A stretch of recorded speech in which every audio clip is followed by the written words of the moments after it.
We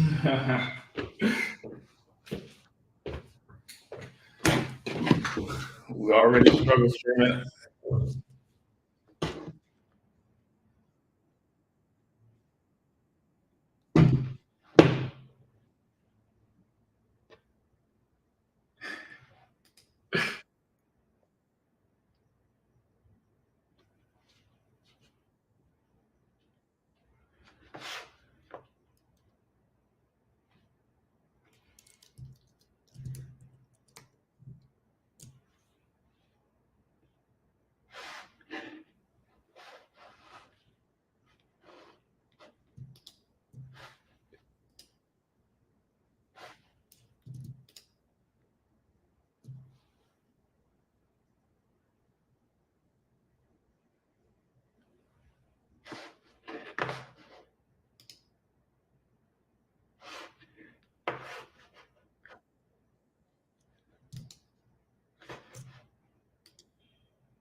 How icky. Yeah.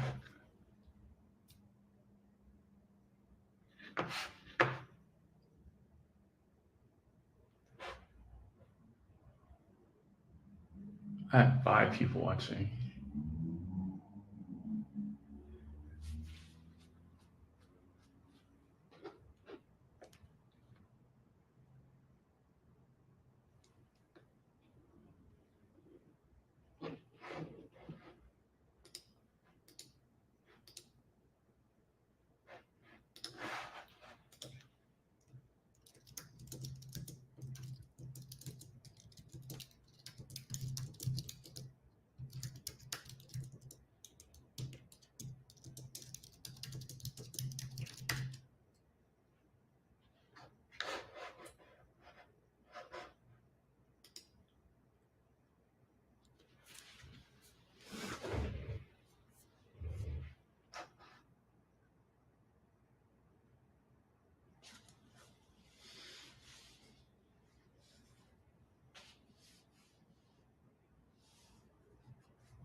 We are live. Let me know if you can hear me in the comment section. I would really appreciate it. But today is another good day because we will be talking about how did a black software engineer make it into Twitch with no connections, and why did Karen think that I would not be a great student or that I was not good enough to be in computer science, and why I believe crypto is the future. Maybe you'll be making some investments, some good investment advice, and I'll show you what my crypto portfolio looks like and what I expect to, whether I expect it to grow or whether I should sell right now. And we might do a little bit of reaction style content on military tech and the neural link. So we want to stick around for that because I think I've seen the neural link, but the military tech, anybody who's looking for a career in tech and does not want to necessarily get a degree, that is your best path to go forward. And so before we even start, I would like to shout out one of my previous commentators who asked me what type of laptops would I give towards, let me put that down. What type of laptops would I recommend for their son in order to program in?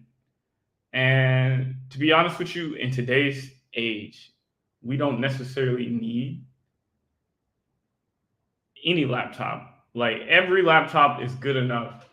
I think maybe I'm wrong about that, but the majority players, which is Dell and Mac OS,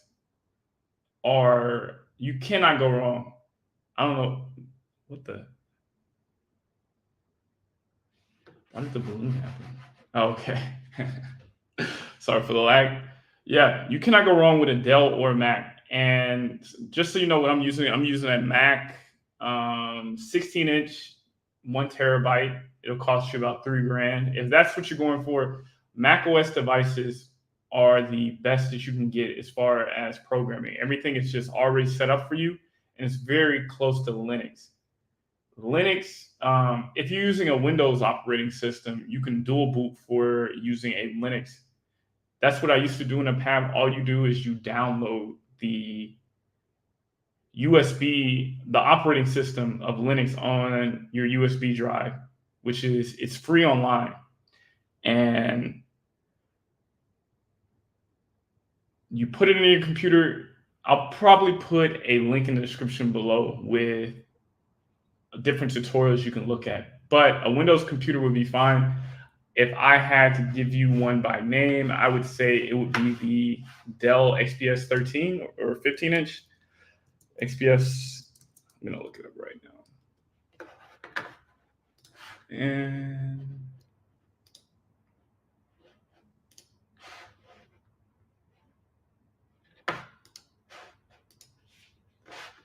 all right, let's pull it up like that.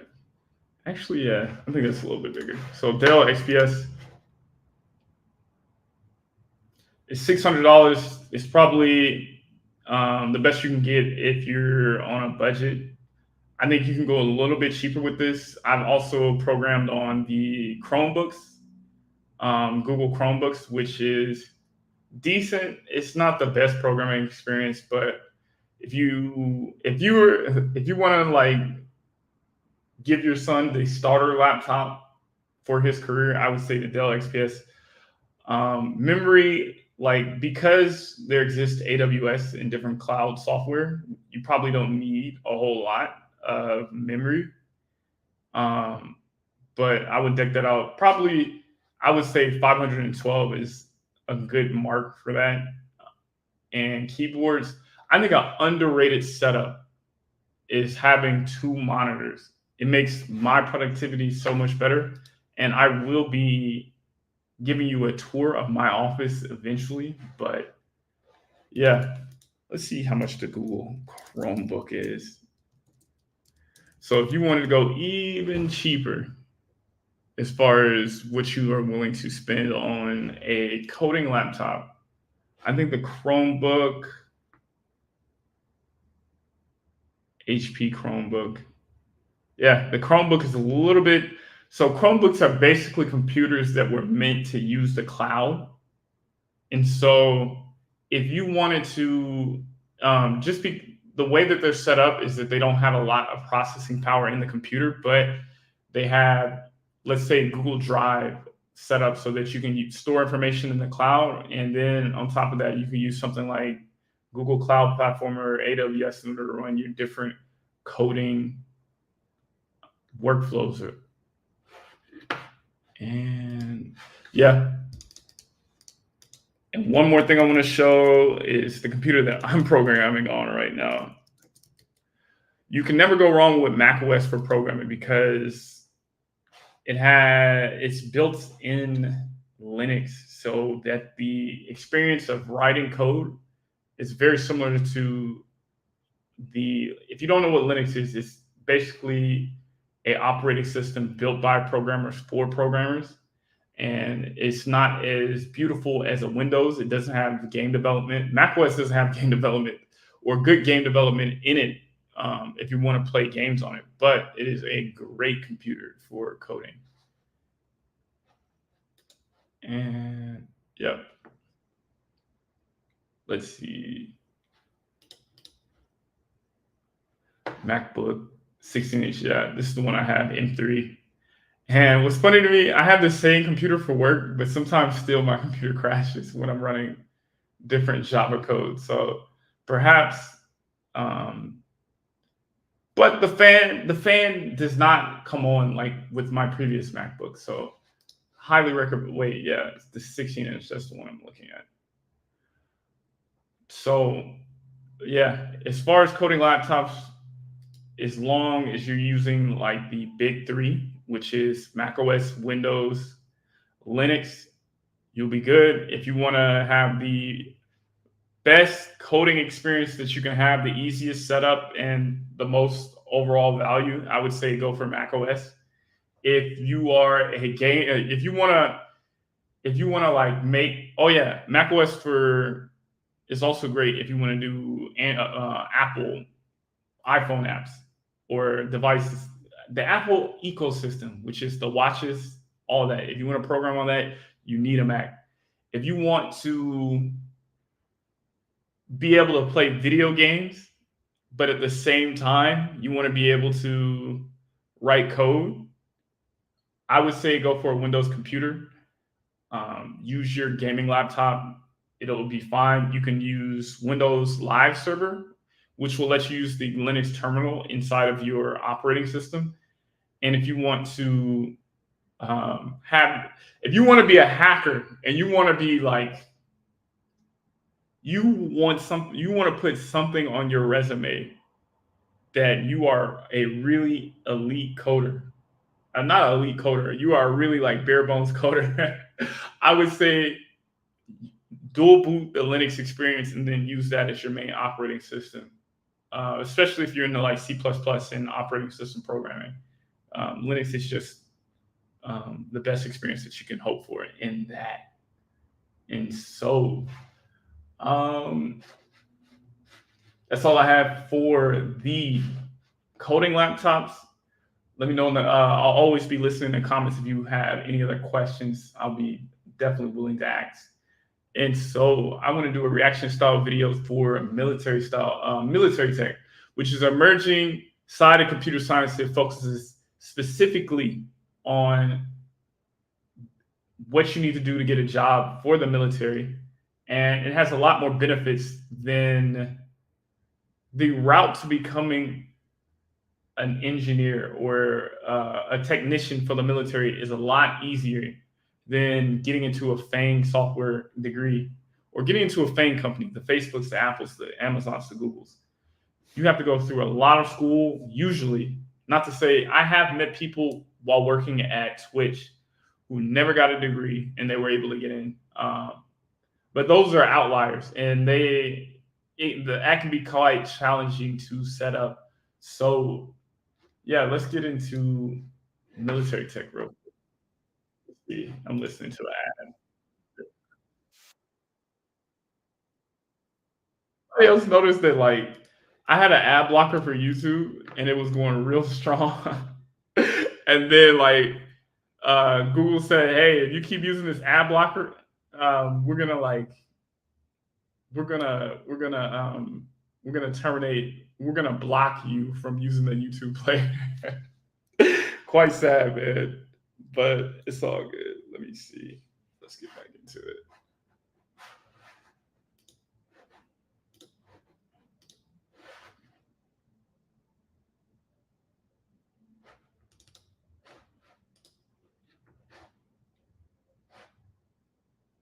Six-figure job is Let me know if y'all can hear that. Um, Actually, can I move this over here before I do that? Yeah. One sec. I am just fiddling with this thing. All right, we are cooking. way easier than people make it out to be. All you need to do is do what nobody else is doing, which is looking for tech jobs in the government technology or government security clearance. There's even jobs out where to go find these different gov tech. Oh, my bad.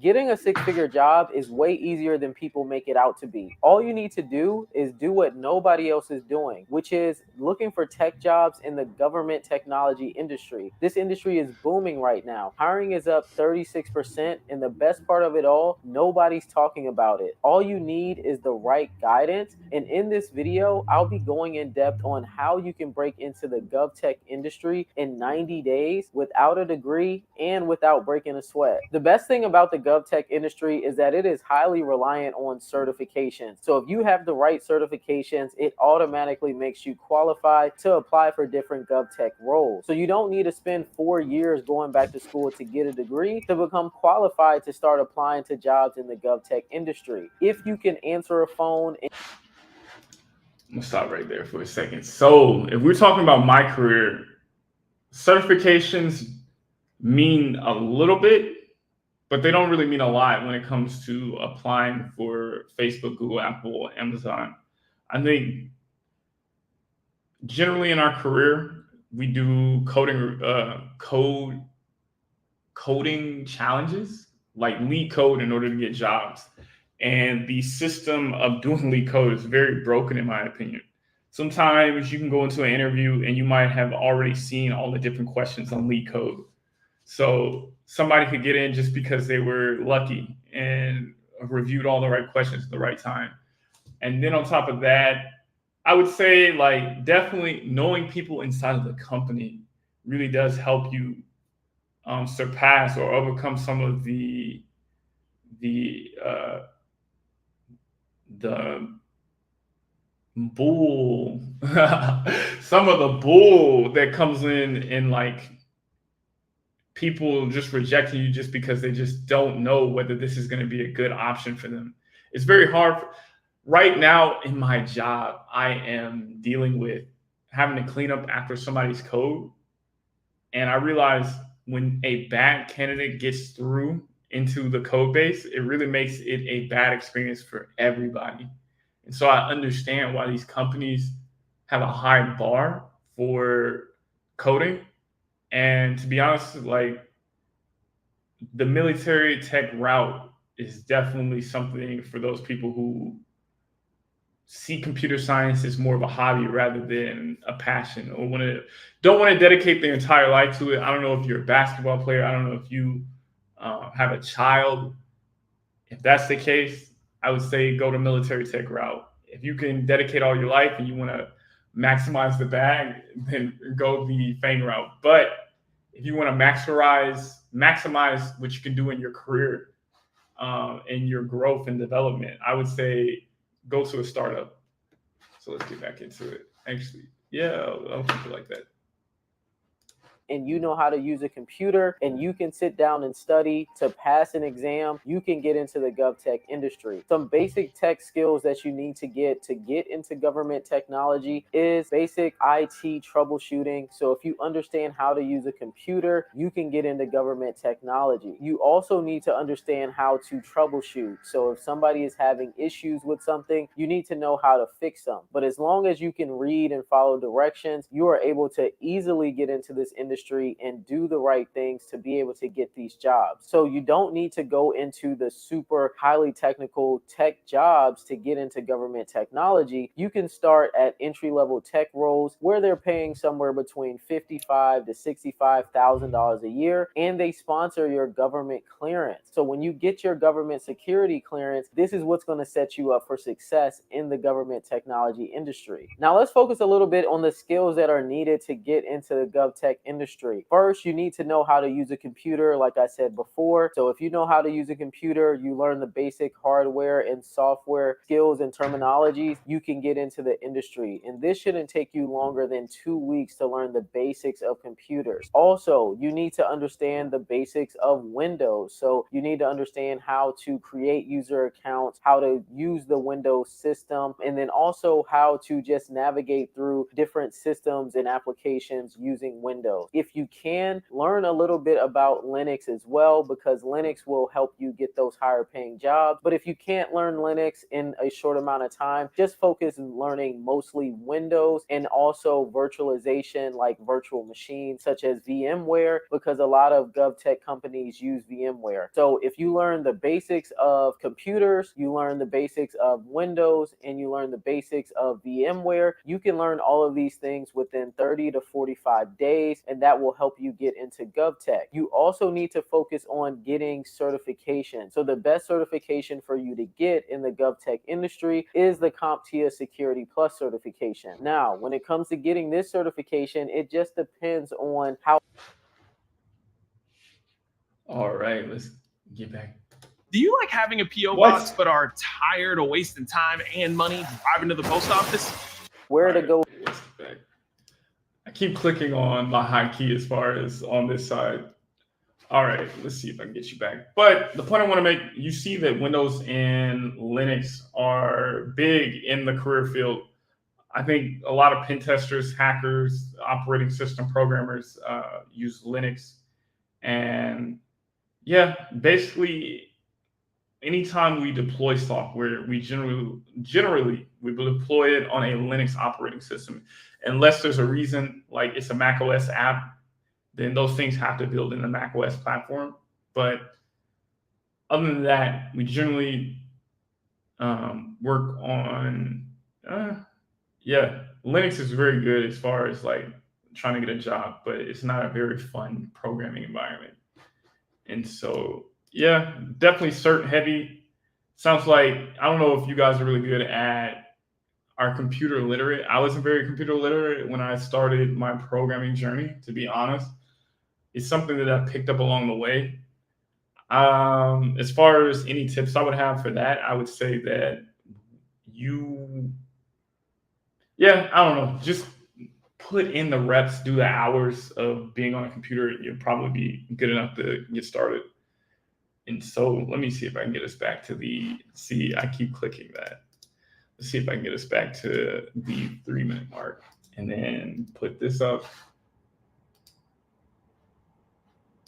To getting this certification, it just depends on how fast you want to study for it. Some people pass it within 2 weeks. Some people take their time and it might take them 90 days. Now, it just depends on how you want to go about your studies. I suggest that whatever you do, just make sure that you are focusing on actually learning the information. So when you get into the interviews, you sound knowledgeable, as if you know exactly what you're talking about when they ask you technical questions. So if you just speed through the Security Plus certification and you don't remember anything, it's not going to be helpful, but it will be that checkbox that will help you get your foot in the door and get that interview in the GovTech industry. So if you're willing to put in an hour a day of studying and you know how to assemble something from IKEA, you can get into the GovTech industry, just because most of the time there is always documentation that you can follow. And if there isn't documentation, they do on-the-job training. So it makes it very easy to stay inside of this industry compared to other tech industries where they pretty much want you to know everything as soon as you get started. So why is the CompTIA Security Plus certification so important in the GovTech industry? Well, in the GovTech industry, we have what you call the DoD 8570 baseline certifications. These certifications are pretty much the baselines for information assurance, which is now known as cybersecurity. So you must have specific certifications to be qualified to apply for specific roles. So you'll see some different jobs that might say, hey, you need to be DoD IAT level 2 qualified or level 2 certified to apply to this role. And then some job postings will straight up just say you must have the Security Plus before even starting this job. And when they say that, they won't even give you an interview if you don't already have the Security Plus. So you want to focus on that. So with just one certification and spending time practicing your IT skills, you can get your first job in GovTech versus going to school, spending 4 years on a degree that might not even get you the job that you want to have. I see so many people go to school for 4 years, they get IT degrees, and then they still don't even get an IT job. So you have to have. Let me stop right there. All right, that is so true. To be honest with you, I met a lot of people, and I won't say any names, that have a computer science degree and never got a job in the field because the computer science program was not that strong and they didn't learn necessarily the skills needed to get a job after school. Like, I remember this was a long time ago, like when I was in college. I'm not going to say the name of the HBCU, but basically Google had professors come to my school, and one of them said, at this HBCU, the students didn't learn how to code until their junior year of college. And when I was at Google, I met somebody at Princeton that was learning classes that I learned as a sophomore. And so some schools are going to prepare you and they have a very job-centric education system. Some schools are going to prepare you to get a PhD and be ready to jump on in a lot of different areas if you need be. I would say it's really up to you to make sure that you are going in the direction that you want to go. I think if I knew all the things that I knew now, I would definitely focus in college on getting a job instead of getting necessarily a degree, because a degree is a lot of debt. A degree can be a lot of debt, and definitely you have a lot of classes, a lot of things that I learned in school I don't actually do on my job. And that's unfortunate, especially for all the money that I'm spending compared to what they used to spend 10 years ago. So yeah, if you have the skill and you are self-disciplined, computer science can be a very good field for you. I've met so many people who don't have a computer science degree. They have an electrical engineering degree, and they just worked hard and they applied those same the discipline required to be an engineer into programming, and they were able to get a job. So yeah, whatever career path you're on, you're definitely going to have to be disciplined and work hard. Have the right blueprint.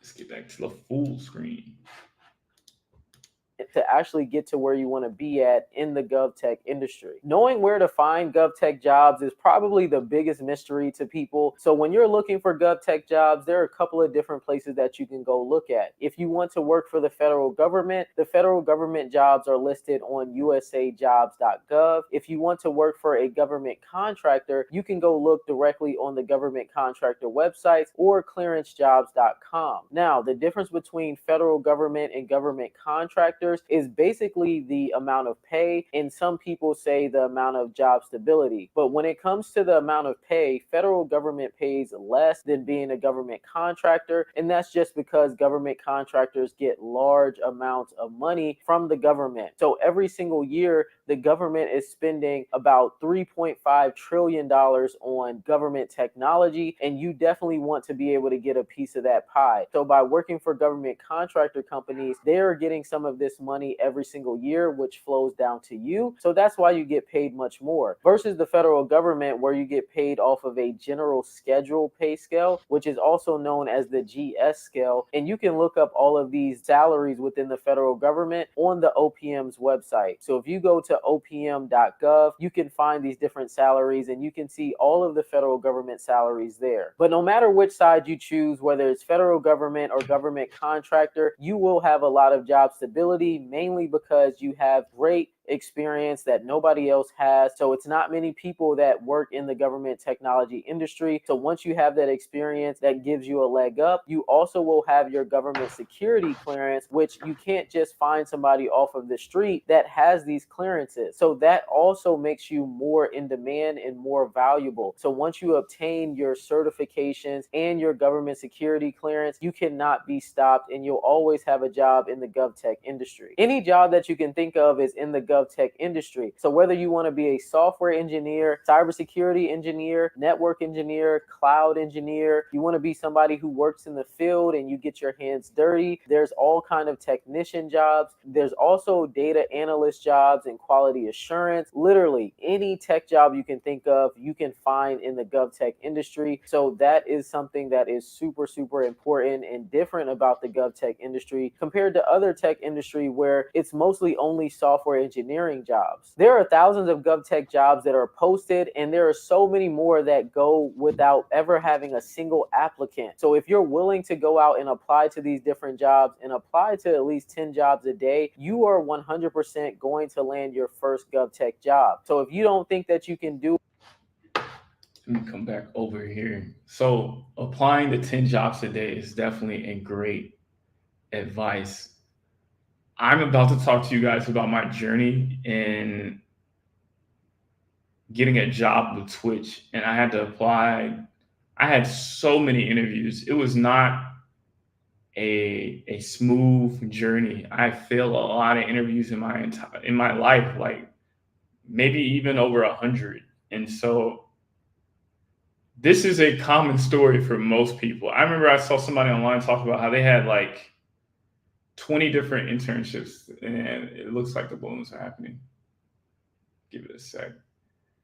How they had 20 different internships before actually this, or not 20, something ridiculous, like let's just say 10, and before they actually ended up getting a job. And this is generally the path for us, I think. And that's probably something that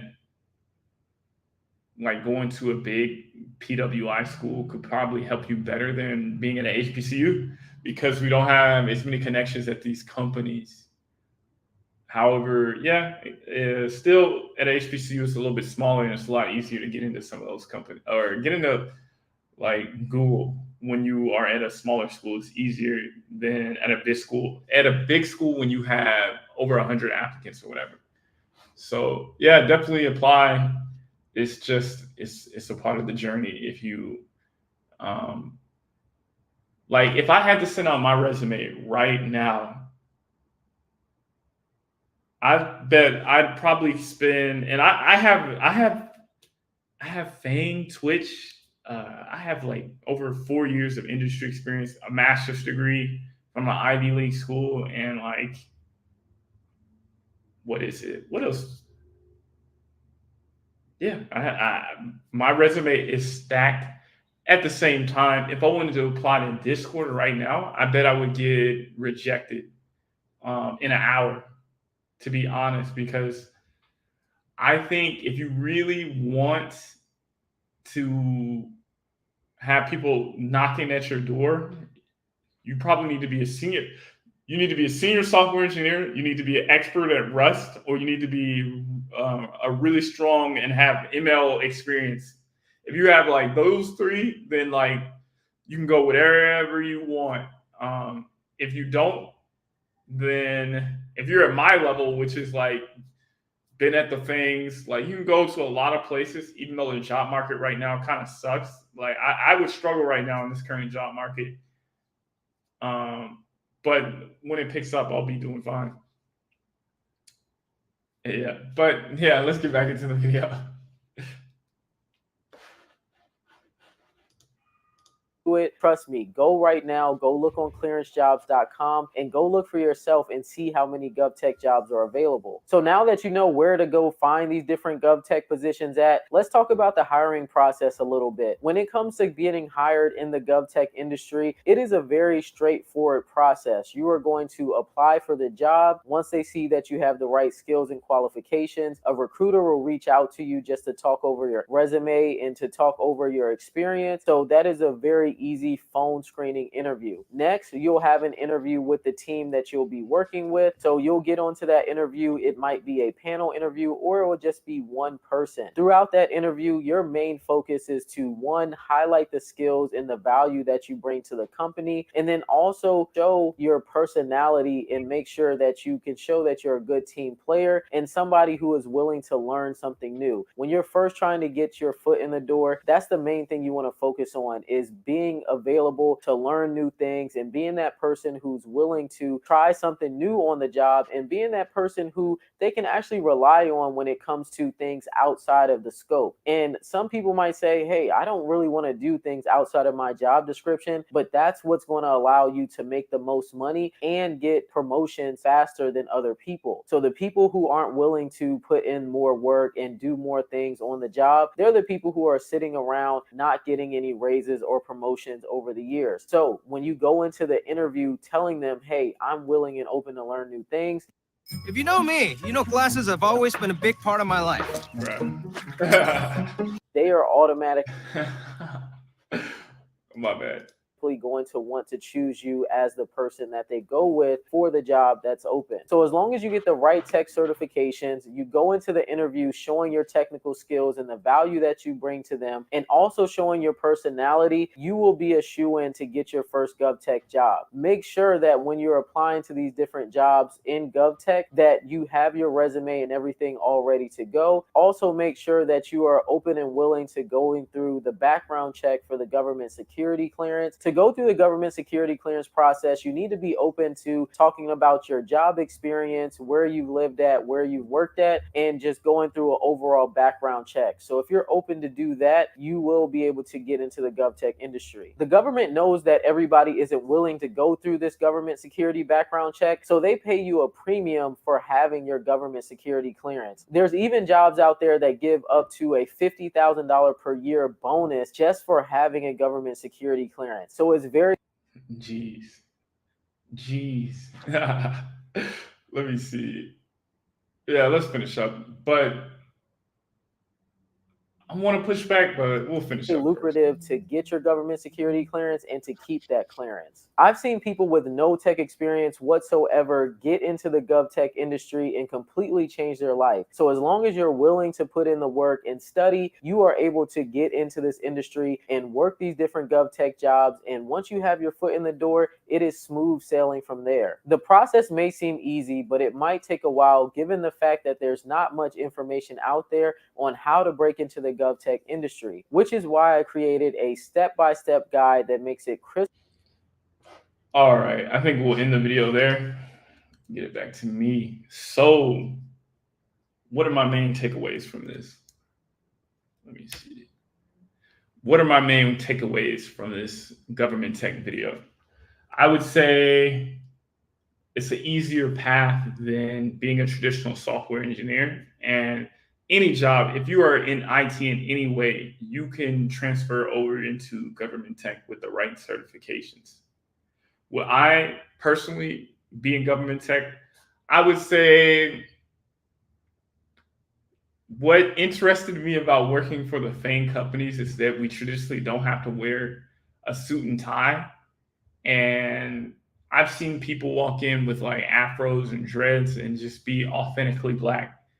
I think that's what attracts me about working for FANG companies. So I imagine, I don't know this for certain, but when you're working for the government, it's more student time or less fun, just straight work. It's an older crowd. Like I used to work for a bank, and like everybody in their bank was like 40 years and up, and so it was hard for me to relate to certain people. I want to push back and say, like, honestly, I'm going through it at work, and if you want to be the guy that is always working and delivering, even when they are giving not the best setup, like you can. Like I'm actually after this stream, I'm gonna get back to work, and this is Sunday. Some of my coworkers say that like me working on the weekend is bad, but it's like if I want to reach this deadline, it's not gonna happen unless I do it. So definitely be willing to push back on your job. I think this is a rare case, and I won't allow that in the future. But yeah, government tech, you got to be careful with any company. But yeah, definitely, I understand what she's saying. Be the guy that they can count on. Be the guy that can do more work than what they actually say. Or girl, be the guy or girl. But yeah, that's my general advice for government tech. Let me know if you. I'll be putting Simone BB's government tech, her link in the description at the end of this, so you can watch the video. Watch the video yourself. And I guess that's it for the government portion of this stream.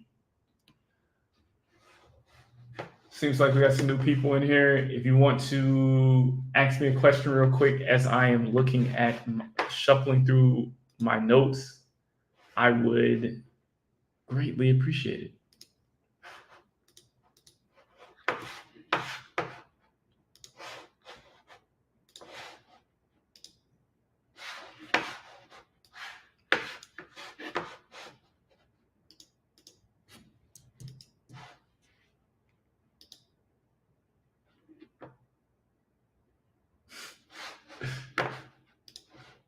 Ronaldo Jones, or did I say that right? Ronaldo Jonas. Keep up the good work. Really appreciate it. I don't know who you. I don't know if we know each other in real life or you just subscribed to me. But yeah, let me know what video that you watched that you ended up subscribing to me to. Happy to have you. We got the Discord in case you want to talk to me. We're getting that lit in the. You can click the description to see it. But yep, I apologize, guys. Well, I don't want to say I apologize. Like I've been working 60-hour weeks, and that's why I have not been necessarily streaming and uploading as consistently this month. But I'm gonna make a real conscious effort to put limits on what my job asks me to do, and yeah, it'll be a journey.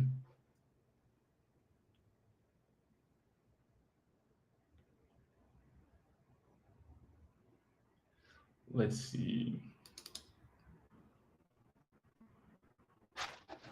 I'm actually gonna close this up.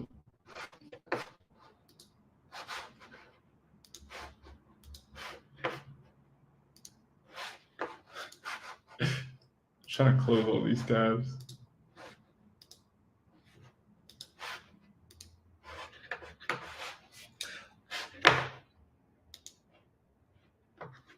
Let's put that down.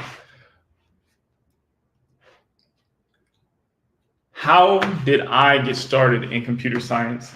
Well, it all started when I was a computer science student in high school, or not a student. I took a course in programming, and it wasn't necessarily writing code.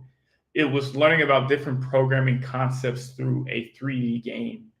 And honestly, I thought the class was boring. Like, I wasn't that interested in it. I wasn't challenged. It's not like I thought computer science was easy. It didn't appeal to me. And so I asked my teacher if I could get to the next level class, if I could learn how to program. And she told me she thought that class would be too hard for me. And actually, I have the email that my mom sent in order to talk to her about why she wouldn't allow me to be in her class. Let's take a look. I'm gonna share. Yeah, let's look at it. All right. Let's see if we can go. Miss Smith, I'm gonna read it to you. Miss Smith, I'm concerned you did not allow Rami to take the computer engineering class. You and I discussed it during parent-teacher conference. I think she said something like, I was hoping Rami would get a chance to try this class. This class would have been an opportunity for Rami to see if he wanted to go in the computer engineering field because he does not know what his major is. He's a good math student and know that anything that Rami puts his mind to, he will excel. For example, currently in his AP economics class, even though he made an 80, he can make a better grade this quarter. Could you please explain to me why you did not allow him to attend? He had the opportunity before the class became full. Shirley Pruitt.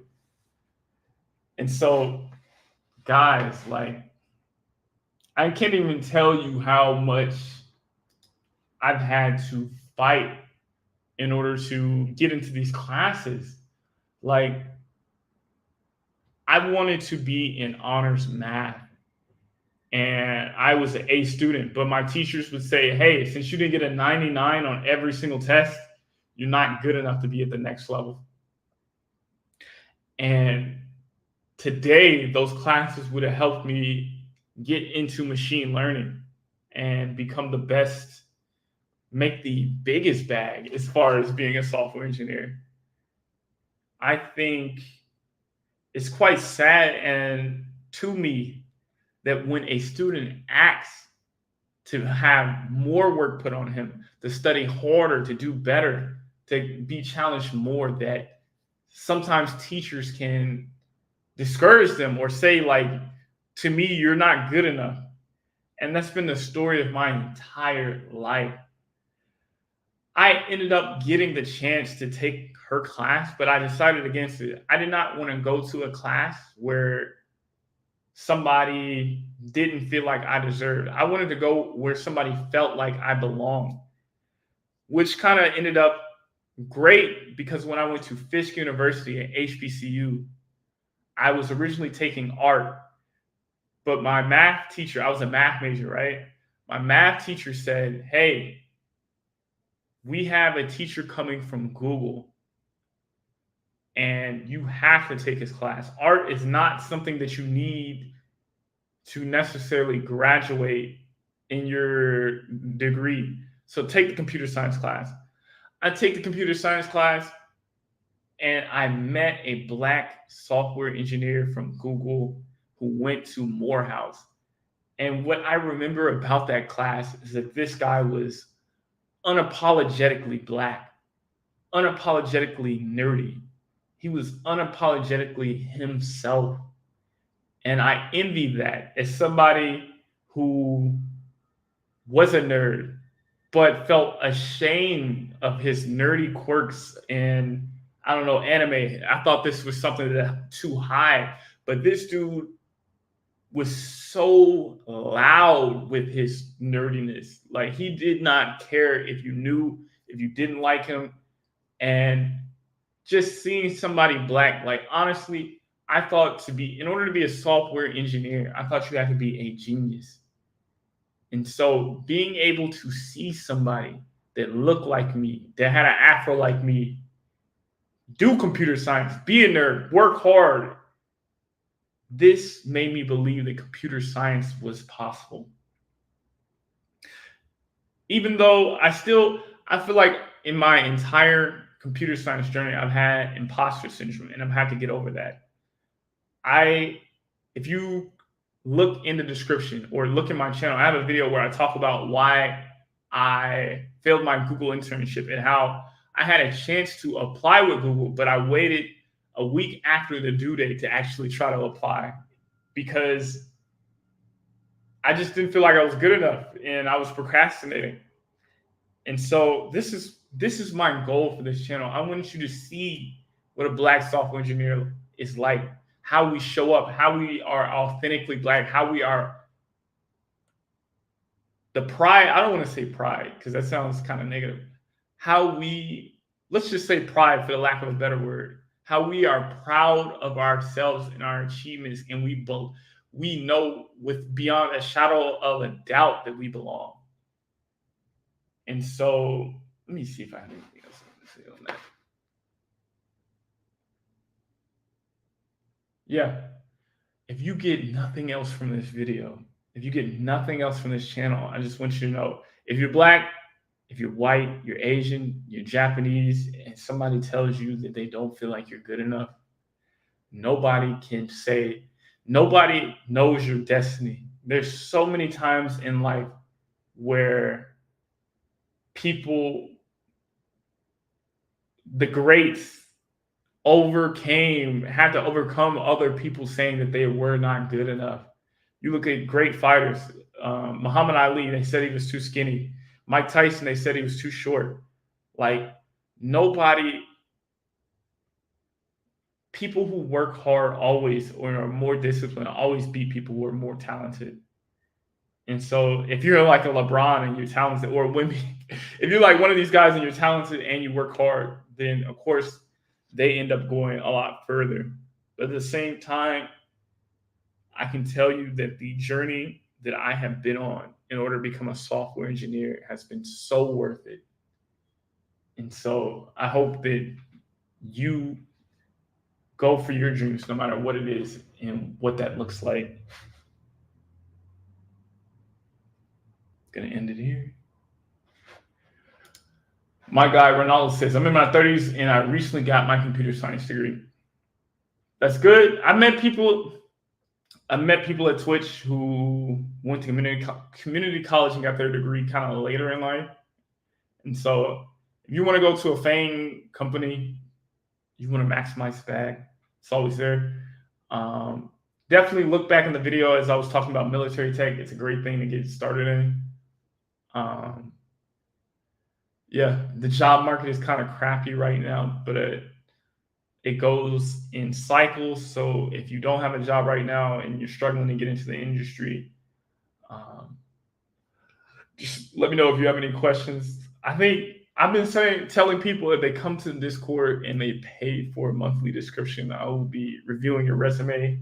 You'll have a chance to talk with me. I have a very small Discord at this point, and so you get a chance to actually have a little bit more personal contact with me at this point. So it's only $10 a month. You can cancel whenever you want. Just a slight plug in case anybody's watching this video. But yeah, let's remove that.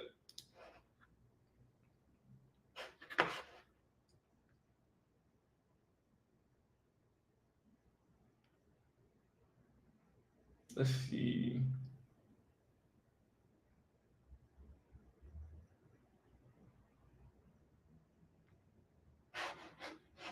All right, let me get set up for the next video.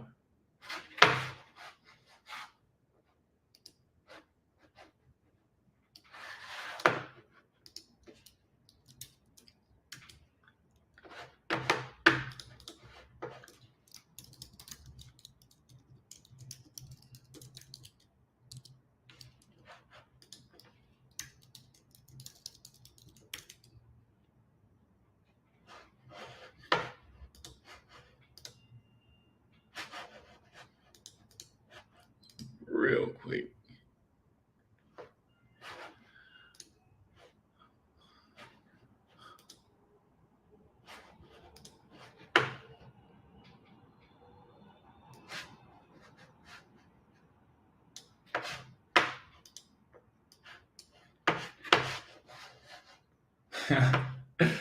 All right.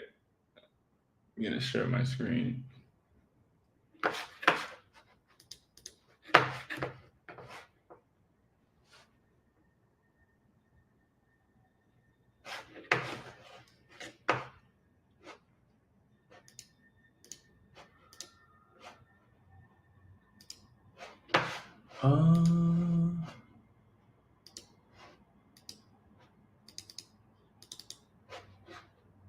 Yeah, let's just do this window. All right, and we're gonna bring it down. So, how did a Black software engineer get a job at Twitch with no connections. If you guys don't know, getting a job with no connections can be extremely difficult. It can be like pulling teeth. It's hard. I've seen other content creators talk about how in order to get their job, I'm gonna move that. In order to get their job at Twitch, they ended up doing an internship. They met some dude, they believed in him, they gave him 3 months to see if they could do the job right. The guy didn't do the job right. They gave him 3 more months and he did well enough that they wanted him to stick around. And so that just goes to show you how many people can be a great software engineer if they hang around great software engineers.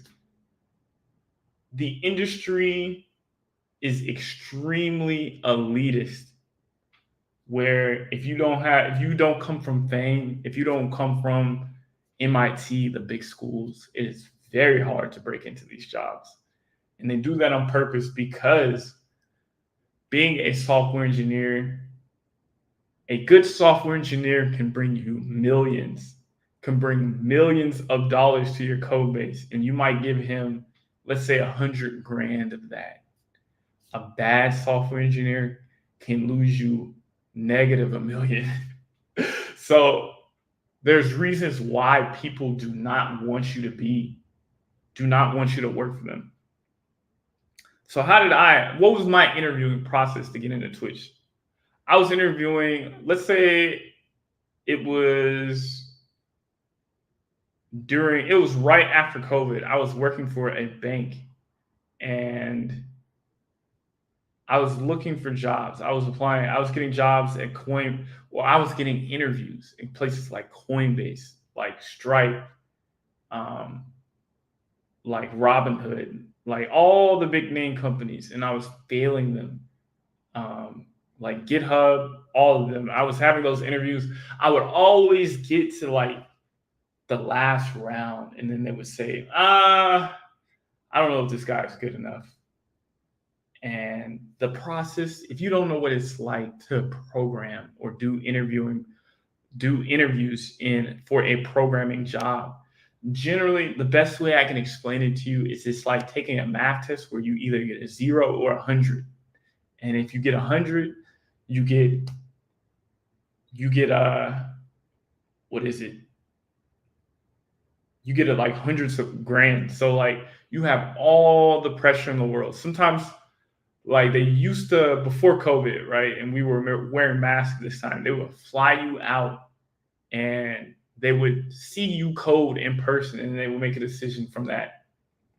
So I failed so I'm failing all these interviews. I'm getting to the end and I'm like, my feelings are hurt. I get Twitch. The first interview, I get asked a dynamic programming question. I answer it partially correct, right? I give a solution, but I did not give the best solution. And in my experience as a software engineer, if you don't give the best solution, they think that you're a trash coder. They give you a 0. And so, yeah, like I thought to myself, I remember I was in tears, man. Like Twitch was a company that I would have loved to work for. And I just didn't think I was going to get the job, and I had 3 more interviews. And so I told myself, I'm going to put my best foot forward and I'm going to keep trying. And so the other 3 interviews were very smooth, right? I got through them. I answered the best question. I brought my best personality and they loved it. But in my experience, I've had interviews at Google where I have shown more genius. I made less mistakes and they didn't give me the job. They didn't give me the job. And I think that goes to show you that it can be so subjective whether they give you the job. Like I could imagine guys like just being Black. It's so easy for me to sit here and say like, or wonder, did my interviewer think I was a little bit dumber because I was black, right? Because we all have those biases. We all think like, if I was interviewing somebody that was black and he talked like me, I would want to give him or her a little bit of a higher bump because I'm biased towards my own people. Of course, I want to put a disclaimer. I've been trained to not do that in my interviews. I'm not doing that. But I will admit, at least I want to. So I ended up they ended up calling me and telling me, hey, like, we gave the job to somebody else, but we're trying to see if we can allocate a little bit more money so that we can get you on too. And I ended up getting the job. And I was excited, right? Like, Twitch is a big name. Like, if you, at least the adults don't know, but if you are a millennial, like, everybody knows Twitch. And it felt like I made it finally. Like, my salary doubled. And so, how did I get in there? How do you, if I were a student and I didn't have a job and I was aspiring to be a software engineer right now, what would I do? Well, I would say I would be learning in-demand programming languages, like, let's say, Rustlang. Rust right now, the White House has issued a declarant, like, we need more Rust programmers. Rust, if you don't know what Rustlang is right now, Rust is a memory-safe language that is supposed to be the successor to C++. C++ is like programming. Their philosophy of C++ is let the programmer do what he wants. Believe in the talent of the programmer. But it comes with a cost.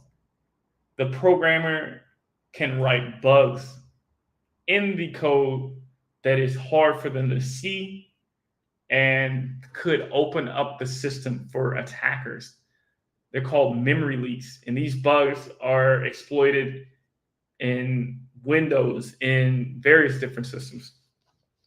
Rustlang, so C++ is a hard language to master.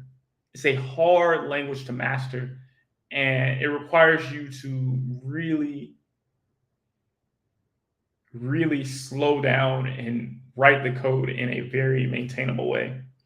Rustlang takes that concept and they're like, hey, if it compiles, then it's going to be safe on all platforms. You don't have to worry about necessarily the C++ part of it. You don't necessarily have to worry about it breaking or it being exploited by other hackers. But it comes with a cost. Writing Rustlang right now is a pain. I just hear people talk about how complex it is, how hard and how slow it is to write code in Rustlang, because it requires you to understand the language at a high level. And then at the same time, the compiler is very strict about what you are able to do, and you must cross your I's and dot your T's. I would learn a language like Rustlang right now if I were looking for a job, or I would be learning math at a high level and using Python in order to write machine learning algorithms. And I would do machine learning ops as well as that. So where do you go to learn some of this information? So I'm going to share my screen. So right now, I took a course in order to get in Twitch. Twitch has two languages. Many of the things that are written at Twitch are written in Golang and Python. I learned Python when I was in school, and then I learned Golang from Udemy. I took a Udemy course. You can come here, you can say, hey, like, I want to learn, let's see what you got on Rust. And here's a Rust course. I don't think this is really good though. Let's see, Rust programming language. Let's see if we can get something like that. So you got the ultimate Rust crash course. It costs you $80, right? And the course is 3 hours long. So it's like, it gives you all you need to know to just get started. So I would be learning a in-demand language like Rust lang right now if I were a computer science student and I was looking for a job. So once I learned Golang, what did I do next? Well, I looked at open source projects in order to work in. If you don't know what open source is, basically there's a lot of software on GitHub that people just have open to the community. Anybody can work on it. You can, and you get to work with the owners for free. You submit the code for free. You don't get any money for it, but you work with the owners of the software in order to program in a certain language. And so once I learned Golang, I went over into GitHub. And let's just do it like, you could say something like open source projects in Rust, right? They'll have the best open source projects in Rust. They have Tari, they might have something about Chat GPT. They have things like, if you're interested in Bitcoin, like the world is your oyster. There's a lot of different stuff on here. Firecracker VM. There's a lot of different stuff on here as far as coding tools.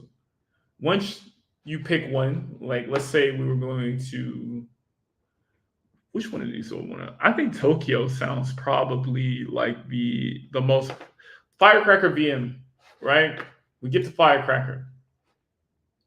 We're on GitHub and we check and we say, hey, we look at the issues. You see, they have different issues for people in order to get started on their project, right? You can read it, Rust snapshot. And some of them, you see, some of them are marked with good first issue.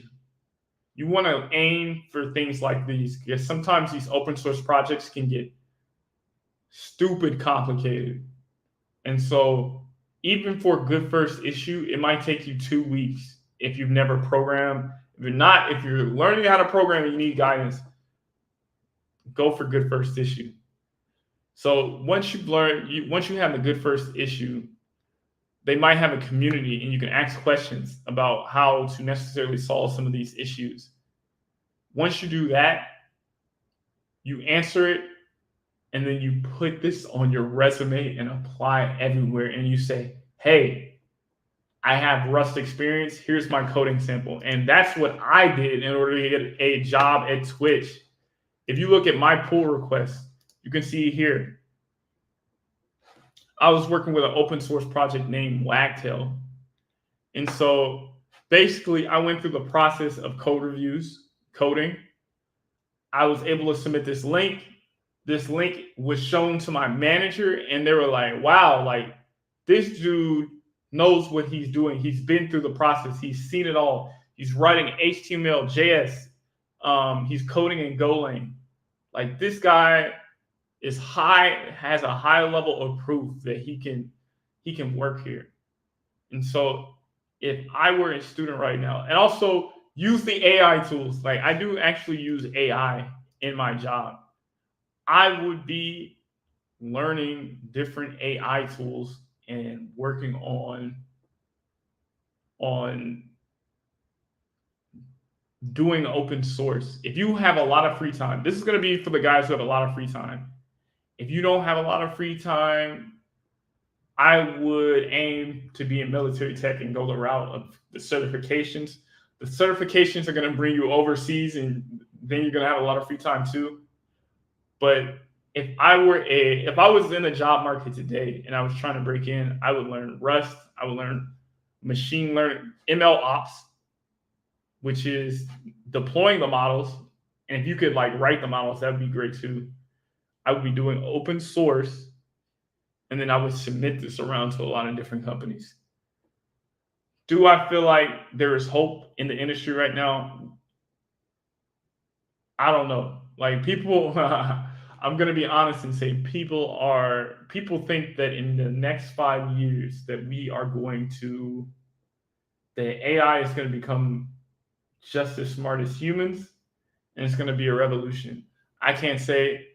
If you ask me, I don't know if it's gonna happen in 5 years. I don't know if it's gonna happen in 10 years, but I do know one thing. Like, I believe that probably in my lifetime, I will not be able to get a coding job in my lifetime. So it's always good to use the AI tools as they come along. But who knows? At the same time, even if you ask ChatGPT right now, when are you going to take our jobs? It'll say, I don't know. It's up for debate, right? It's going to say something like,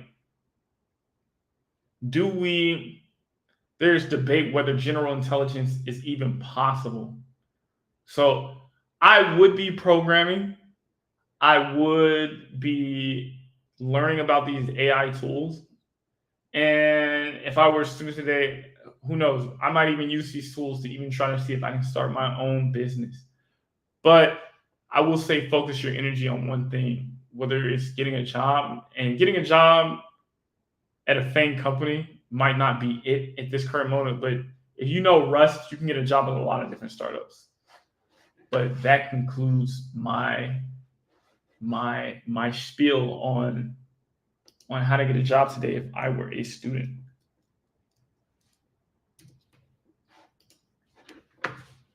How do I get access to the Discord? I would say, let me put this down. How do I get access to the Discord? Look at the description. It'll invite you there. Should be self-explanatory. If it's not under this, actually, my bad. It's not under this description. I did not write it. But look in the description of one of my videos, one of my newer videos. You should see the link to the Discord. We got my man Wave Nerd in the building. Good to see Wave Nerd. I feel like I really want to talk to you, my guy. Like, I don't know if you're in the Discord yet, but like, definitely, it seems like you could be somebody that can help me out on this journey, and I really do appreciate that. Let's see what else do I have going in the business, in the stream. So what's coming up is why I think crypto is the future. And let me pull some of the information up for that.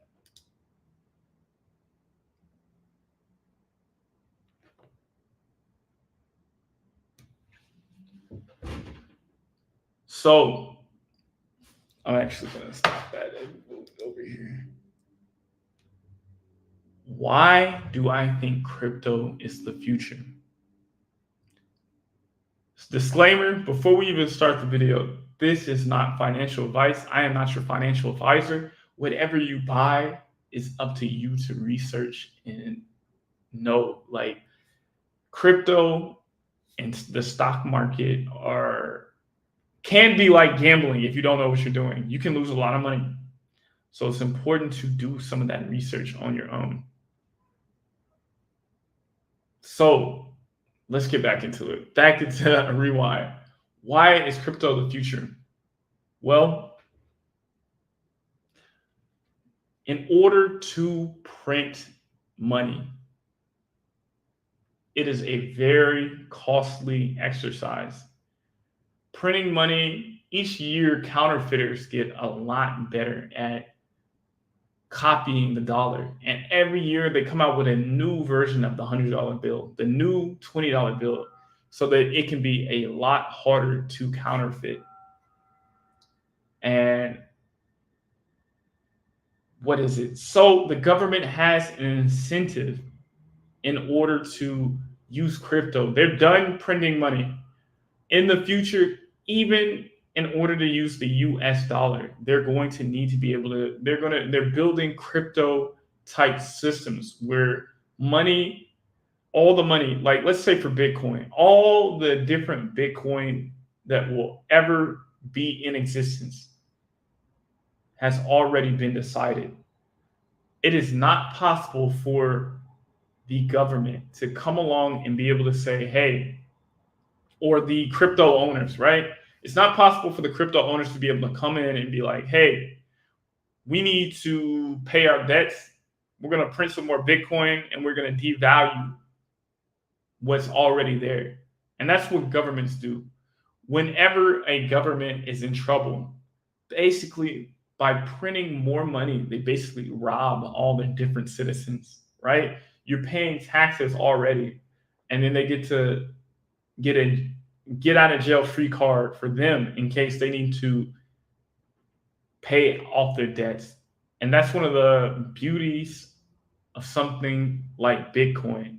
Instead of Bitcoin losing money as time goes on, it's actually just gone up in price. If you were a Bitcoin holder back in the day when it was 10 cents, you would literally be a millionaire, because it's like if you had 1,000 of coins at like $1, you would be, what would you be? You'd have 60 million today. 60 million? So it's like 60,000 times, 60 million sounds right. You would have 60 million. You would have 60 million today. So as time goes on and more people pour into Bitcoin, the people who were early adopters win. It kind of sounds like a Ponzi scheme, right? Like generally in a Ponzi scheme, people try to convince other people to get into the scheme, and the people at the top make more money, and the people at the bottom end up making the people in the middle make a little bit more money by getting more people. The people at the bottom have to make more money by getting more people involved. And so it does sound like a Ponzi scheme. However, at the same time, it's decentralized. Whatever coin that you own, it belongs to you. And definitely Bitcoin, you have seen Bitcoin has dropped. It's going down, I think, from like 50 grand all the way down to like 3 grand at some point. So it may not be as safe as some people think it is. But as more people get involved, the community becomes a lot more safer. So what if you wanted to hack Bitcoin? What if you wanted to take over Bitcoin right now? What would you have to do? Could you rob the Bitcoin bank? Well, Bitcoin is decentralized. It's not owned by anybody. There is no Bitcoin leader per se. Basically, whoever owns 51% of all the nodes in Bitcoin is able to decide what is the next block. So what that means, let's say Bitcoin is a $20 billion business, right?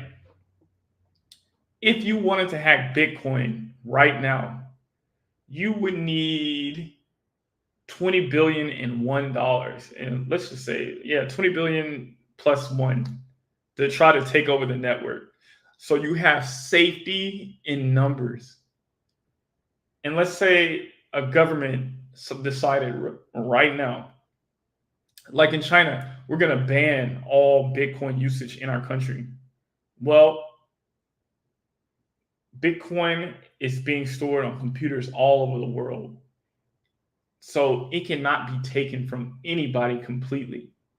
It's like saying, if you wanted to destroy, let's say you wanted to, in California, right? They wanted to get rid of all the bears in California.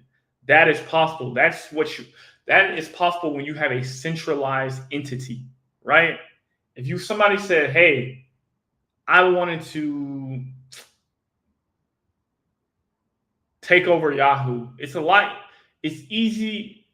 Taking over Yahoo is hard, but it's a lot harder to say, hey, I want to take over every single computer in this world, because that's the advantage of a system being decentralized and a system being centralized. Like you have way more order, and it's way easier to regulate when an industry is centralized. But when the entity is decentralized, it's a lot harder in order to ban it, to regulate it.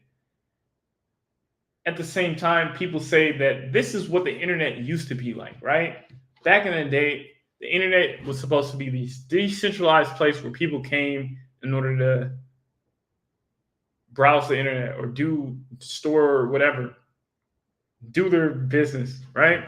But today, 90% of the internet goes to about 10 websites, which is like the Googles, the Amazons, the YouTubes. Those websites take up about 90% of people's time on the internet, or 90% of the traffic. So Bitcoin does have the potential to become more entity-based. However, I still believe that crypto is the future because it's decentralized. It's definitely the way that we can have more ownership of our data. Like, remember when we talk about things such as Google's ability to track us, to be able to own a piece of our data. Back in the day, Google could store everything that we've ever searched in our entire life. They might store it in a database and they could look it up, right? They have all this information about us because we are the product. In the blockchain world, we will be the owners of our data. We will be able to hide who we are, right? We could hide necessarily what we like to look on the internet, right? We could hide our illegal hacking activities. We could hide, looking at looking at streaming basketball games illegally. We could hide some of that information a lot better in a blockchain decentralized world. We could here's an application of Bitcoin that we talked about in my class. We might be able to necessarily rent a home for a day without the owner even knowing who we are. These are the things that are possible with blockchain.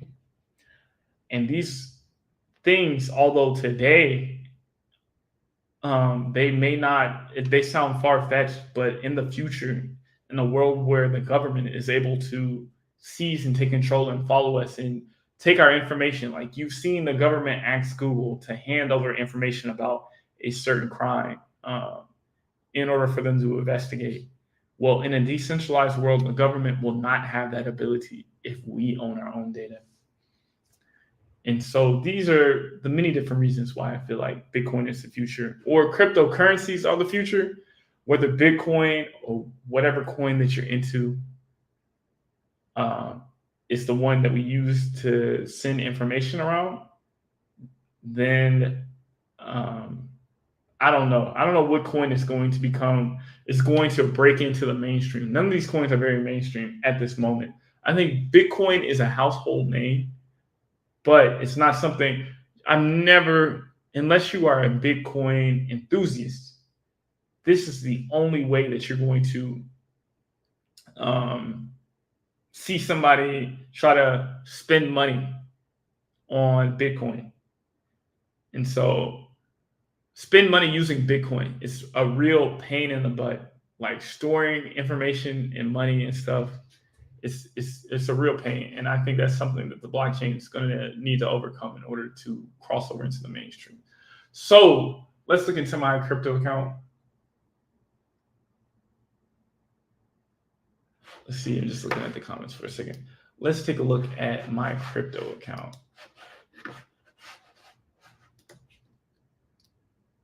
Let's see. Oh, I don't want it to be that big.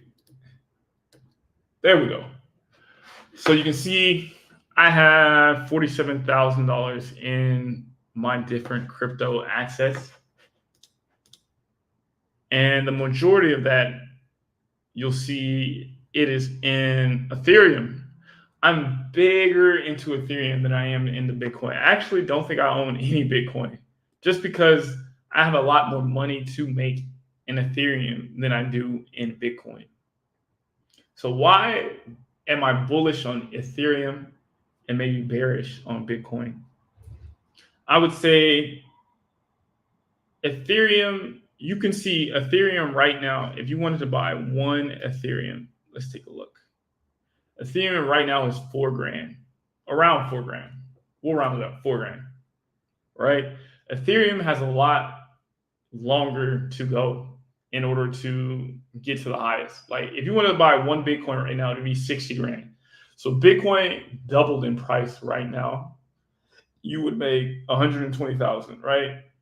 And it'll get there eventually. But Ethereum has a lot longer to go, right? It could double, it could triple, it could multiply by 10.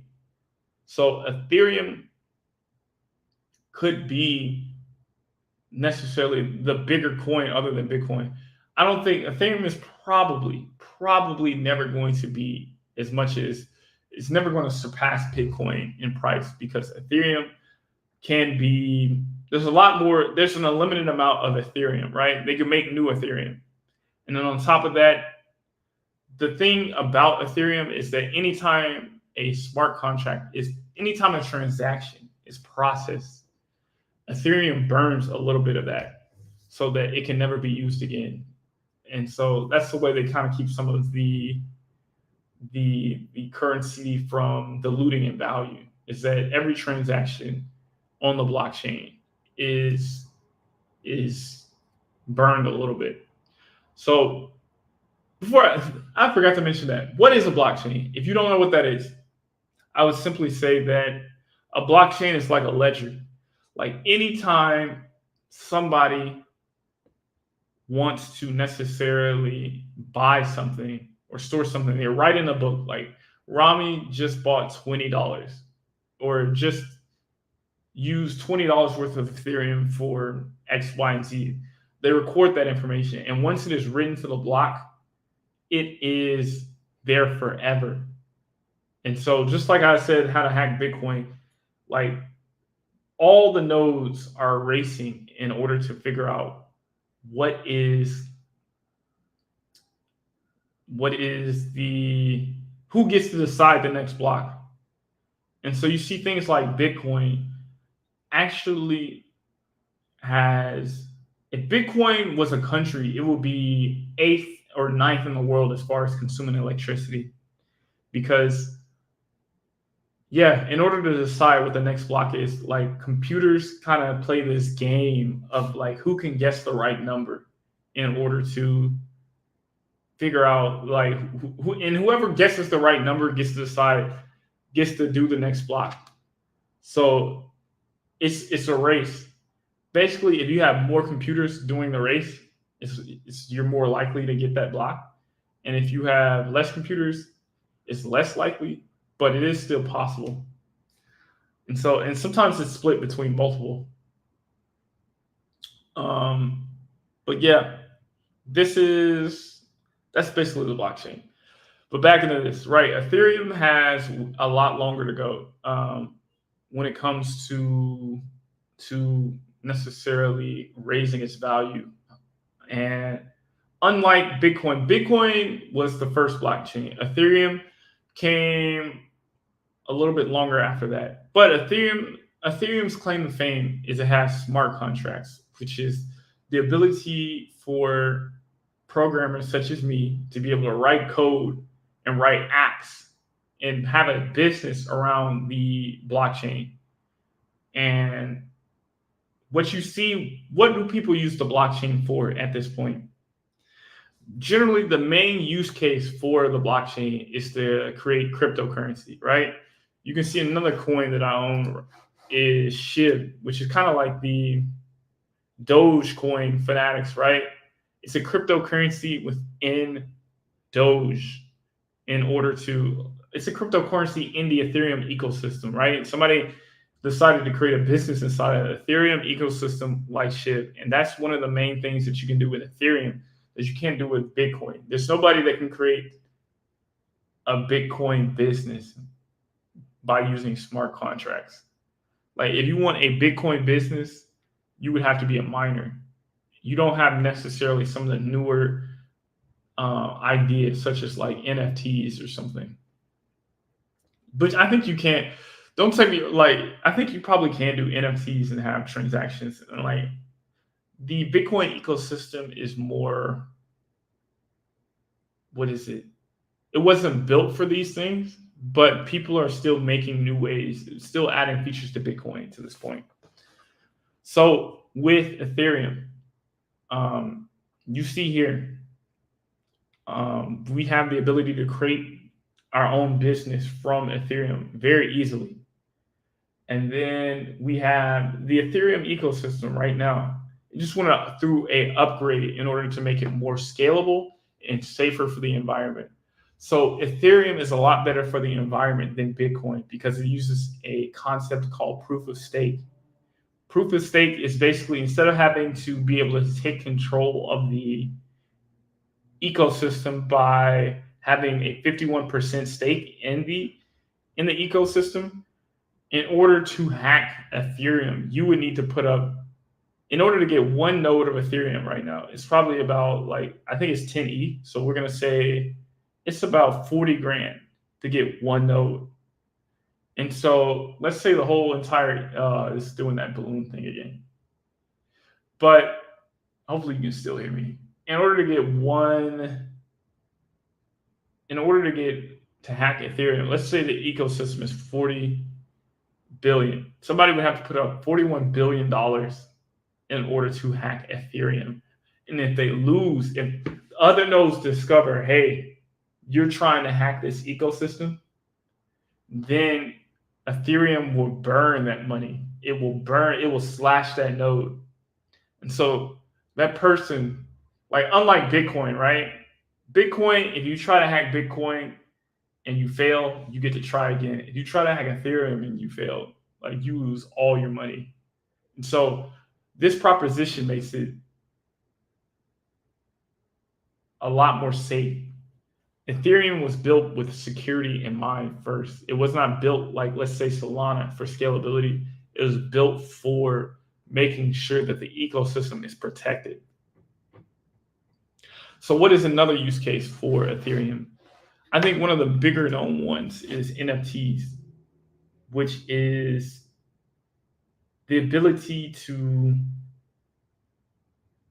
mint, or let's say, like if you're an artist, right? Or let's say I'm a rapper and I want to not be with a label.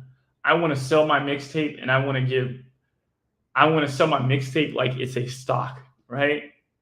Like let's say Tupac comes back in the day and he's all like, hey, I know I'm not big right now, but if you buy my mixtape and I become successful, then this mixtape, you can sell it to somebody else and you can become a millionaire. That's something that rappers can do to take the power from the industry, right? Like if we look in the rap industry, they always talk about how ruthless it is to be in business with some of these guys. Well, if you never have to sign the deal, if you can have your community, like if you can sell your mixtape for $100, right? You might not even be that good, but my $100 could turn into $1 million if you get on. Then that is something that I might be willing to spend a little bit more money so that I can have a stake in your business. And so you're already seeing rappers like Tory Lanez and Nas do this with their mixtapes. They're selling the rights to their users or their fans so that they have a stake in the business and they can generate money. Why isn't this happening today? Well, in order to put an NFT, it's kind of a pain in the butt. But this is why crypto is the future. And right now, AI coins are big. So, again, this is not financial advice. You got to do your own research. Right now, the Feds are saying it is very likely this year that we are going to have a recession. So there's a part of me that thinks to myself, hey, let me do a close-up on myself. There is a part of me that's thinking maybe I should sell everything right now, right? And that's true, right? Like if there's a recession, this stuff, my 40 grand, I remember I had 40 grand in this and it went all the way down to, actually, let me give you guys a look at my lifetime earnings over like my entire life. So let's see. You see, I was up to like 38 grand at one point, right? I was up to 38 grand, and this stuff went all the way down to like 8 grand. So do not play with cryptocurrency. Cryptocurrencies are not like stocks. Stocks tend to be more safe. Crypto seems to be more, you can win big and you can lose big too.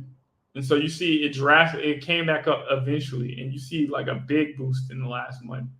This stuff could go all the way back down this entire year. And I think that's one of the beauties about me being a software engineer is that I have money that I can just invest. Like the way that you invest is that you spend 10% of what you have into something like Ethereum and Bitcoin right now. And you can do it on a DC or a centralized exchange like Coinbase or Binance.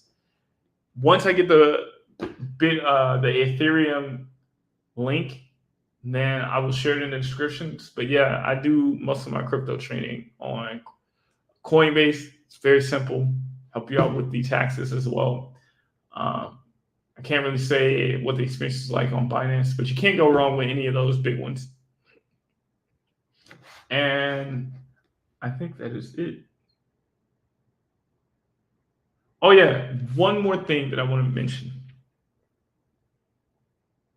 What if crypto gets hacked, right? The bad thing about using a decentralized or centralized exchange, right? It's a bigger target. If somebody hacked Coinbase right now, they could steal all of this money from me. So Coinbase is kind of like a bank for me right now. They can get robbed at any moment. The beauty about crypto, right? The beauty of crypto is I could have a wallet where I hold that money. I hold the passwords to that wallet and I keep it off chain. I would do this for my Ethereum, right? Most of my money is in Ethereum. I would do this, but my Ethereum is staked right now. So I would have to, I'm earning interest on the money being staked right now. I get a little bit more Ethereum based upon how long it's being staked. Let me think.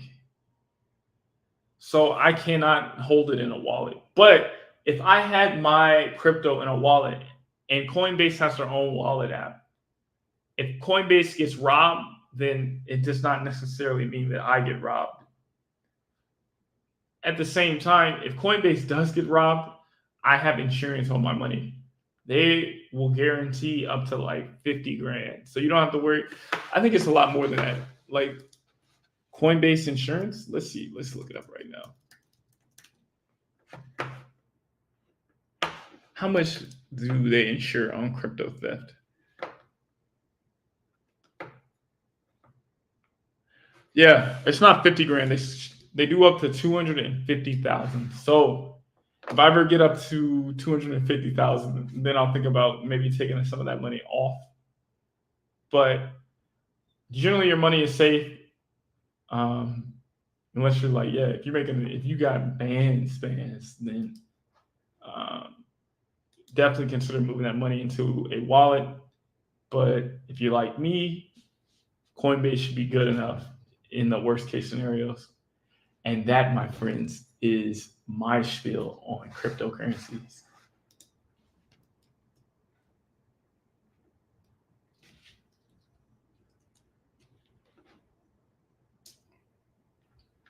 My guy, William, there, great information. Really appreciate you, my guy. Are you in the Discord?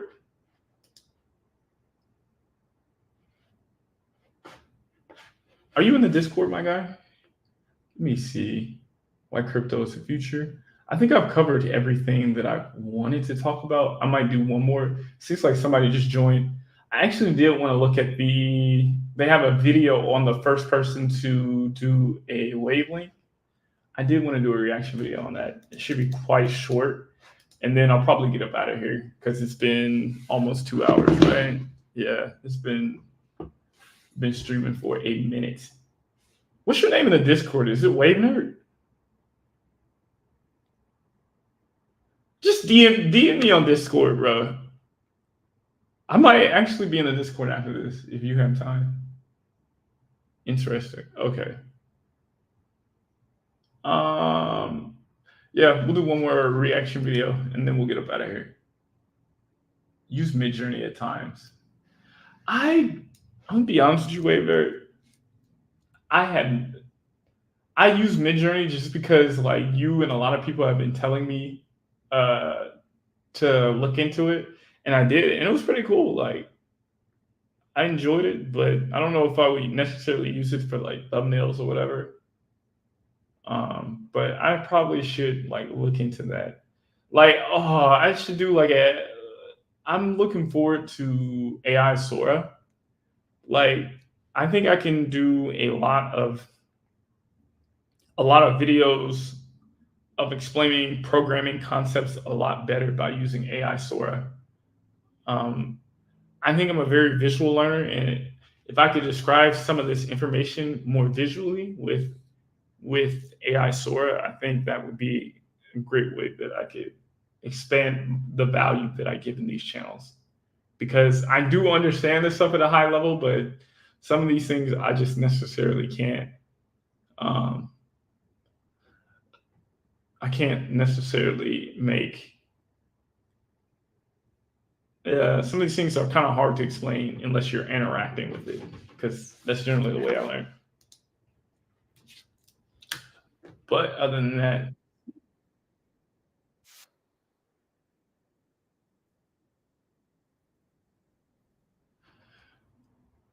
all right, we're going to watch one more video on the Neuralink and get up out of here. So, how's it going, guys? We are back and we are reacting to Neuralink full send. Let me see. I'm gonna share my screen just so we have it there. We are reacting to the Neuralink video. The Neuralink. If you don't know what the Neuralink is, basically they're implanting a chip. Elon Musk is implanting a chip into somebody's mind so that we are able to communicate with our thoughts. And they did extensive tests on pigs, and they were able to read the pig's mind, and they finally implanted it into a human being. So we're going to be reacting to that. If you guys don't know why this is important, imagine being able to have full conversations with people just with your mind. Imagine being able to relive a memory completely, fully. Imagine being able to see an ad directly into your mind. These things are going to be possible if you get a Neuralink, right? Who knows what else might be possible? Imagine being able to learn math and or some complex skill, how to be a pilot from somebody else's memory.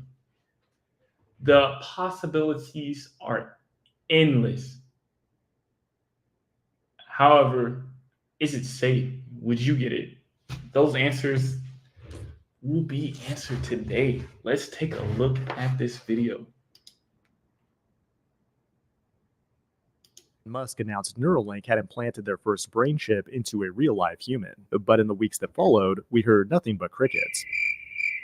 Based on the prior testing results with monkeys, doctors, scientists, and Elon haters all over the world feared the worst. They assumed the encephalon likely exploded, and patient 0 did not survive. Finally, yesterday, we learned the truth. The Neuralink install was a success, and the results are absolutely mind-blowing. First ever user of the Neuralink device, and I think you're my only telekinetic friend that I have. Yeah, I think so. It is March 21st, 2024, and you're watching The Code Report. This is Nolan Arbaugh. He's a 29-year-old who was paralyzed from the shoulder down in a diving accident. That's not the best card to be dealt in life, but over the last few weeks, he's gained telekinetic-like abilities that seem impossible at first glance. Like here, he's controlling a mouse cursor to play games like chess and Civ 6, using nothing but his thoughts. There's no eye tracking or sensors other than the chip in his brain. In today's video, we'll find out exactly how this crazy technology works and make some predictions predictions about where things are going in the future. But first, I think humanity owes this guy a huge amount of respect and appreciation. The average Bruh,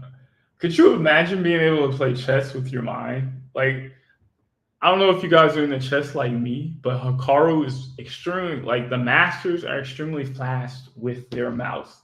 Imagine how fast they could be with their mind. Like, there's a lot of applications for this. Imagine, like, me being able to program with my mind. Instead of having to type, typing is not even the best way to write information on the board. So imagine being able to type with a Neuralink. Your ability to be productive with like 10x overnight. And so this is exciting. Or imagine like being in the NBA and you being able to communicate with your teammates, right? I was just thinking about that. I was like, what if you're on the team with like Kobe? Let me pull this down for real quick. I didn't even realize this stuff is still up. My bad. Oh. Imagine being able to get cussed out by Kobe Bryant or your teammate, have a mind cussed out battle in your mind. Like, the future is crazy. I do not know what the future holds. Like, yeah, let me know in the comments, guys, what you would do if you had a Neuralink, how you would use it, and where do you think it would be useful for you? Person thinks they're brave for being an early adopter of the Cybertruck, but it takes real balls of stainless steel to order the Foundation series Neuralink. What's crazy is that the chip itself is not installed by a human surgeon, but rather a surgical robot. After drilling a hole into your cranium, it implants a bunch of tiny threads that are finer than a human hair. It uses a tiny needle like a sewing machine to weave these threads into your brain. Each thread contains high-density electrodes, which are capable of detecting electrical activity, also known as brainwaves. The N1 chip has 1,024 electrodes distributed across 64 threads, which means you have 16 electrodes per thread. To put that in perspective, a typical electroencephalogram will have around 20 sensors, and they typically max out around 256 electrodes. In addition, they're on the outside of your skull, which means you're more likely to get interference before that signal reaches the electrode. The only real advantage is that you don't have to drill a hole into your skull. The N1 transmits data wirelessly and is powered by a small lithium-ion battery, and that battery is charged wirelessly from the outside via an inductive charger. But the big question here is, how is this guy actually moving a mouse with his thoughts? Well, in order to understand that, we need to learn a little bit about brainwaves. When you're asleep, your brain emits low-frequency delta waves around 2 Hz. When you wake up and become a little more alert, they increase their frequency to alpha waves at around 10 Hz.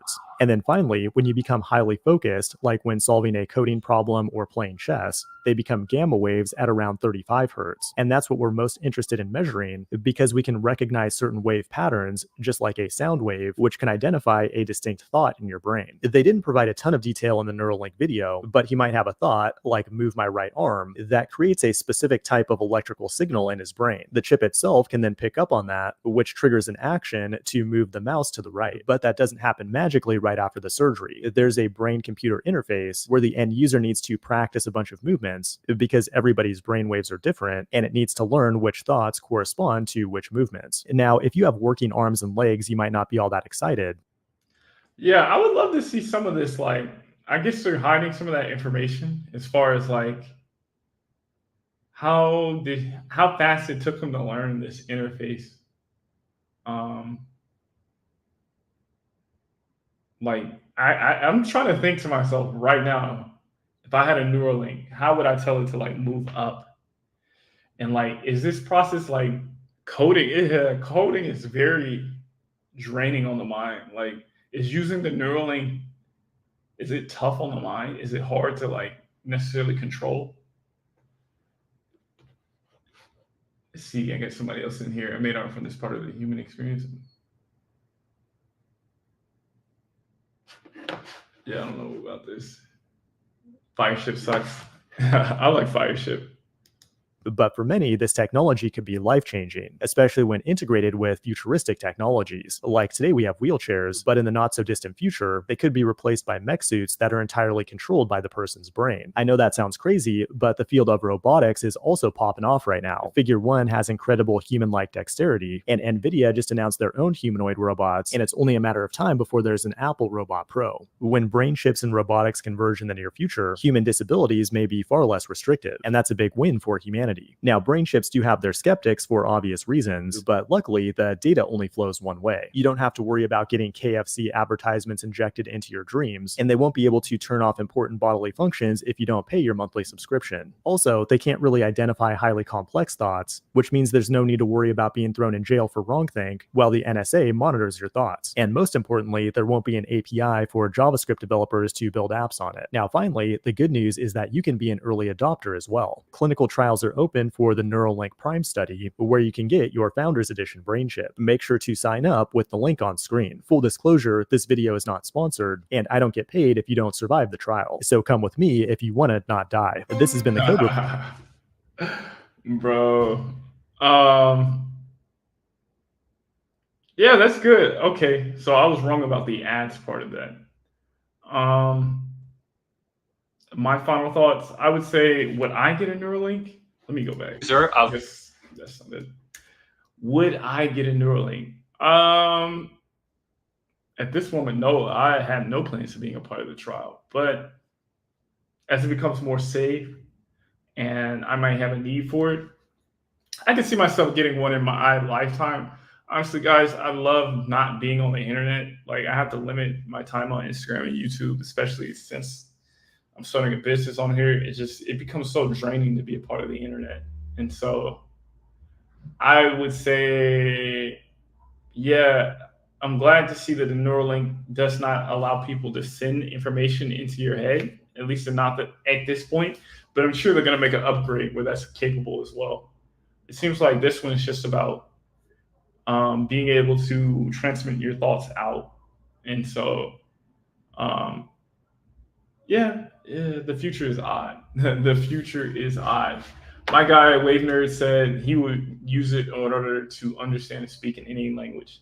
I think that would be great. It didn't sound like that was something like communicating with other people was on the things to look at. But we'll be in the version 1, which is good. But yeah, so much of today just feels like we just talk about our dreams in there. But that's it. Thank you guys for tuning in. I really appreciate it. Next month, April, I'm going to be a lot more consistent with the live streams. Let me know in the comments what you guys want to see. But other than that, deuces, we are out.